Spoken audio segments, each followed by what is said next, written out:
বঙ্গোপসাগরে গভীর নিম্নচাপের প্রভাবে বাগেরহাটের উপকূল জুড়ে বৃষ্টি অব্যাহত রয়েছে। মোংলা সমুদ্র বন্দরে ৩ নম্বর স্থানীয় সতর্ক সংকেত দেখিয়ে যেতে বলেছে আবহাওয়া অধিদপ্তর। এ অবস্থায় ভারী বৃষ্টিপাতে জেলার নিম্নাঞ্চল প্লাবিত হয়েছে। জলাবদ্ধতায় বিপর্যস্ত হয়ে পড়েছে জনজীবন। গত ২৪ ঘন্টায় টানা বৃষ্টিতে বাগেরহাট পৌর শহরের বেশিরভাগ এলাকার অলিগলি পানিতে তলিয়ে গেছে। বিড়ম্বনায় পড়েছেন শহরের বাসিন্দারা। জলাবদ্ধতায় চরম দুর্ভোগে পড়েছেন নিম্ন আয়ের মানুষ। এদিকে টানা বৃষ্টিতে জেলার মোরেলগঞ্জ, শরণখোলা, মোংলা, রামপাল ও কচুয়ার নিম্নাঞ্চল প্লাবিত হওয়ার খবর পাওয়া গেছে।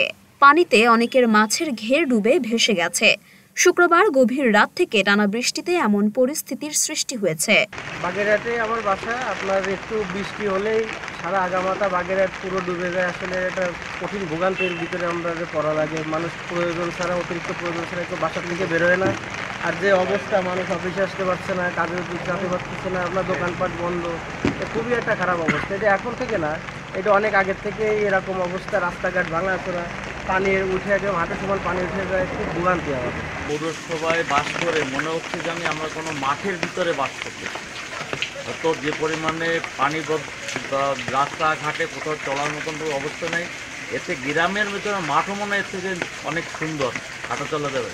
এই কোথাও কোমর সমানে পানি, কোনো সময় হাঁটু সমানে পানি, বাসাতে বেরোতে পর্যন্ত।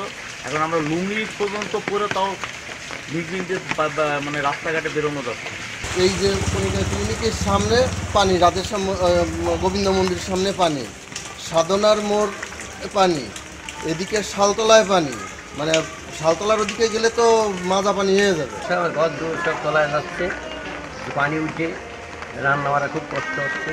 বাগেরহাট শহরের Khanjahan Ali road, rail road, সাধনার মোড়, শালতলা, পিটিআই মোড়, খারদার স্কুল রোড, জেলা হাসপাতাল মোড়, জেলা ডাকঘরের সামনে, বাসাবাটি, মিঠাপুকুর পাড় মোড়, পৌরসভার পাশে, জাহানাবাদ মাধ্যমিক বিদ্যালয় সড়ক, মা ও শিশু কল্যাণ কেন্দ্রের পেছন সহ বিভিন্ন এলাকা পানিতে নিমজ্জিত রয়েছে। অনেক ব্যবসা প্রতিষ্ঠান ও বাসাবাড়িতে উঠে গেছে পানি। সড়কে পানি জমে থাকায় ভোগান্তি বেড়েছে কয়েক গুণ। পানিবন্দী পরিবারগুলো এখন দুর্বিষহ জীবনযাপন করছে।